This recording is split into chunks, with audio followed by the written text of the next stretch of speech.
I want you to picture something for a second. You're swimming in the Red Sea, got your mask, your snorkel, you're looking at the reef, Hmm. you're Yeah. seeing all the usual suspects, clownfish, parrotfish, maybe a hawksbill turtle, about the size of a coffee table. The standard beautiful stuff. Exactly.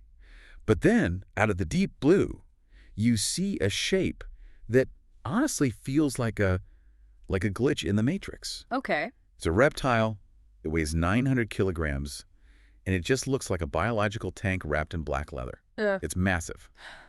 And frankly, it's not supposed to be there. That's a heck of an image to start with. And you're so right about the glitch in the matrix feeling. For a long time, marine biologists would say that sighting was, well, highly improbable. But it happened.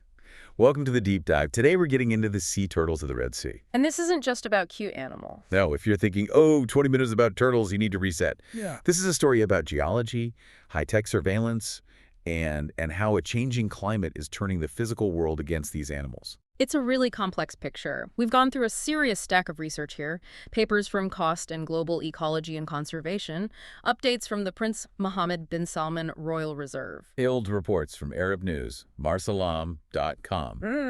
The works. Yep. And the mission today is to connect those dots. We're going to uncover the secret lives of these reptiles, explain why cliffs are suddenly a mortal enemy, and how we're tracking them from space. It's a lot to unpack. So let's start with that tank I mentioned. This comes from an Arab News report, February 5th, 2026. A leatherback turtle was spotted 30 kilometers offshore. Off Al Confuta in the Blue Holes protected area. So, why is the biology world losing its mind over one turtle? Because context is everything. The leatherback is the largest turtle species on Earth. I mean, we're talking about an animal that can grow to 2 meters long. Just huge. And unlike other turtles, it doesn't have a hard, bony shell. It's got this leathery, oily carapace. But the key thing is they're pelagic wanderers. They belong in the deep open ocean. They dive over 1,000 meters down. They are not reef animals. So it's not just that it's big, it's basically lost. Not lost necessarily, but very, very far from its usual haunts. The nearest major nesting ground for a leatherback is the Andaman Islands in the Indian Ocean. Okay, how far is that? That's a commute of roughly 6,500 kilometers. Whoa. That's a transcontinental flight for us. Yeah. That is a massive journey for a reptile. It is. And to get where it was spotted, it likely came up through the Bab el-Mandeb Strait. It was probably chasing a bloom of jellyfish, their main food, and just kept going. So we have this rare Jurassic visitor. But what about the regulars? If I'm diving at a place like Abu Dabab, Turtles Beach, who am I actually seeing? You're seeing the locals. Primarily, you're going to encounter the green turtle and the hawksbill turtle. Okay. And they might look similar to the untrained eye, but their lifestyles, their jobs in the ecosystem, completely different. And that difference becomes critical later. All right, let's break that down. You mentioned they have different real estate preferences for nesting. Exactly. Think of it this way. The green turtles are your grazers. They nest around July, and they like wide open sandy spaces, a clear runway. Makes sense. The hawksbills are smaller, more agile, a bit more secretive. They nest in June or August, and they prefer to scramble up into the vegetation to hide their nests. So one wants the open lawn, the other wants the bushes. In simple terms, yeah. But their diet is where the real distinction is. And that gets us to the ecosystem itself. We often see turtles as just scenic passengers. Right.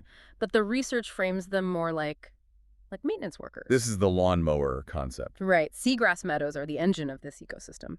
But seagrass, it's a plant. It grows, it gets old, covered in algae. Green turtles are the only marine turtle that's a strict herbivore as an adult. They graze on it constantly. Like mowing a lawn.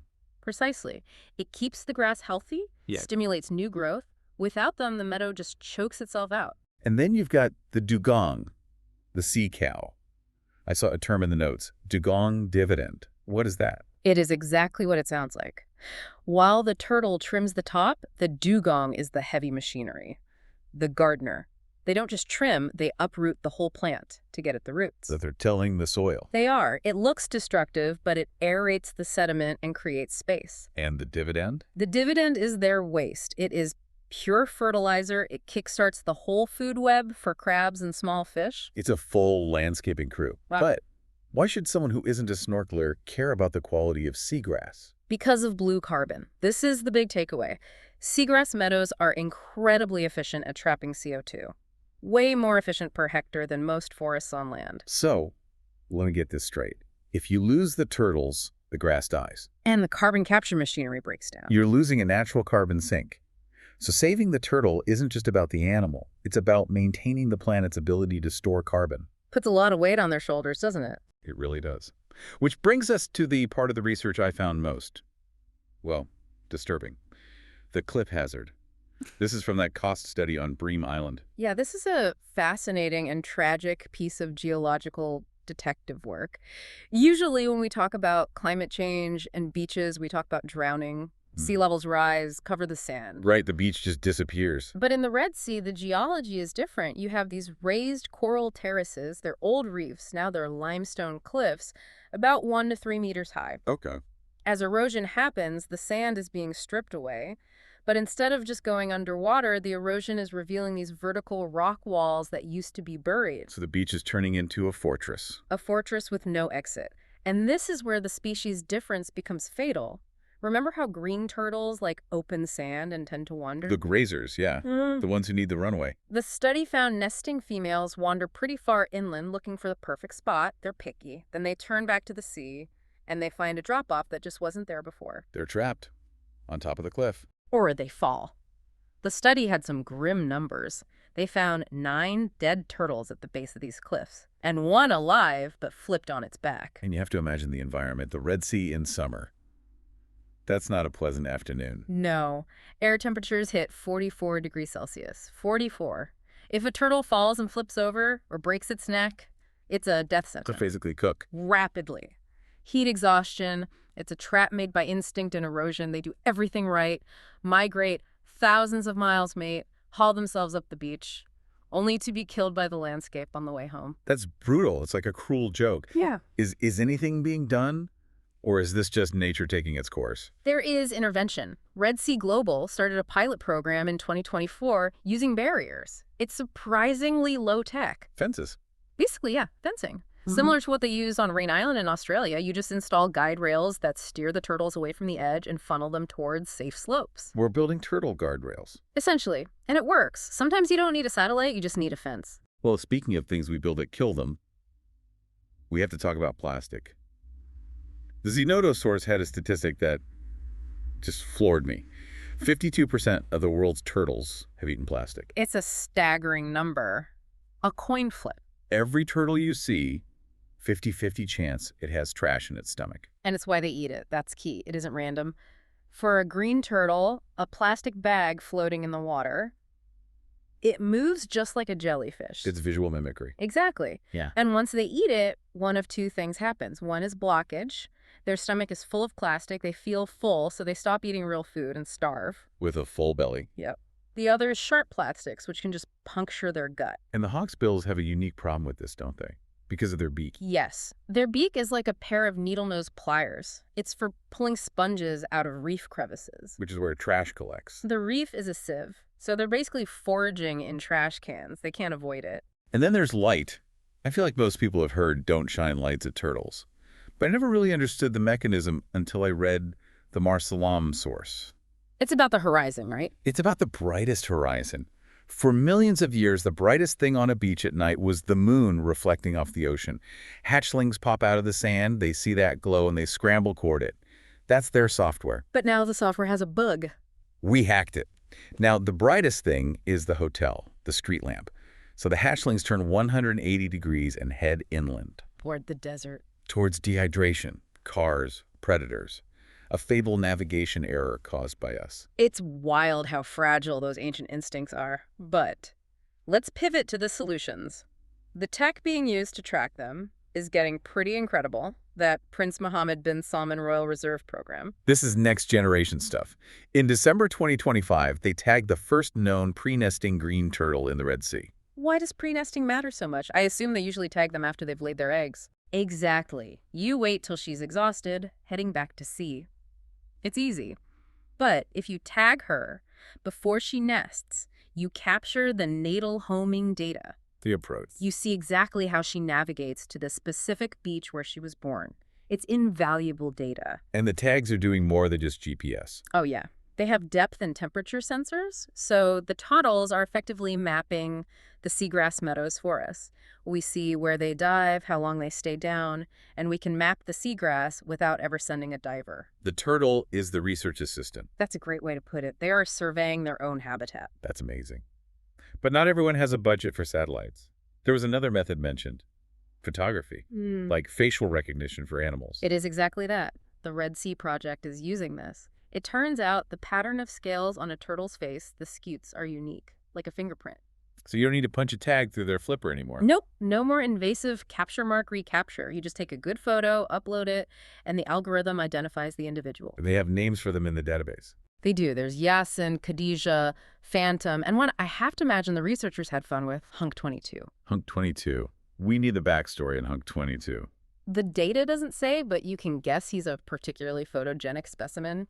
But the real value is long-term data. If we see Hunk 22 in 2020 and again in 2030, we know he survived. We get survival rates without ever touching the animal. Which brings us to the last piece. Us, the tourists. If I'm going to the Red Sea to a place like Abu Dabab, how does all this science change my vacation? It changes the rules of engagement. For one, conservation is part of the economy now. There's a €20 entry fee at Abu Dabab. That's not just a ticket price. It's a management tool. Yes, for crowd control, for carrying capacity. You can't have 500 people swimming over one turtle. That animal will be chronically stressed. Stressed how? Like unhappy or physically dangerous for it? Physically dangerous. They breathe air, they're holding their breath. If a turtle gets panicked by a swarm of swimmers, its heart rate spikes, it burns through its oxygen, and if it's trapped, it can actually drown. So the go slow rule isn't just being polite. It's life support. The guidelines are strict for a reason. Don't chase, don't touch, don't corner. Let the animal control the encounter. And what about the dugongs? Should we get our hopes up? It's a reality check. A study from 2012 showed that in 1 month, green turtles were seen daily. Dugongs. They were seen twice. So if you see one, buy a lottery ticket. Or just feel incredibly lucky you saw a real-life seagrass gardener. They're ghosts. Wow. We have covered so much ground here. Yeah. From the giant leatherback visitor to the carbon storage in the grass to these limestone traps. When you put all this research together, what's the core message? I think it destroys the idea that the Red Sea is this static, unchanging place. It's a dynamic, chaotic laboratory. You have these ancient species trying to run old software, their instincts on brand new hardware, which is a world changed by us. The cliffs are new traps. The lights are false signals. The plastic is mimicking their food. Precisely. But at the same time, our response is evolving. We're moving from just watching to actively intervening with fences, from invasive tags to AI photo ID. We're learning to work with the system. It's an arms race between the threats and the conservation tech. That is a perfect way to put it. I want to leave everyone with a thought that really stuck with me from that Bream Island study. We always worry about rising sea levels covering things, flooding cities, drowning islands. Right. But here, the changing ocean is doing the opposite. It's revealing these ancient cliffs. It's a profound irony. The climate crisis isn't just about water rising. It's about the landscape itself turning hostile in unexpected ways. Yeah, it unearths a barrier that wasn't a problem for thousands of years, and suddenly it's a killing field. It just shows that environmental change isn't a straight line.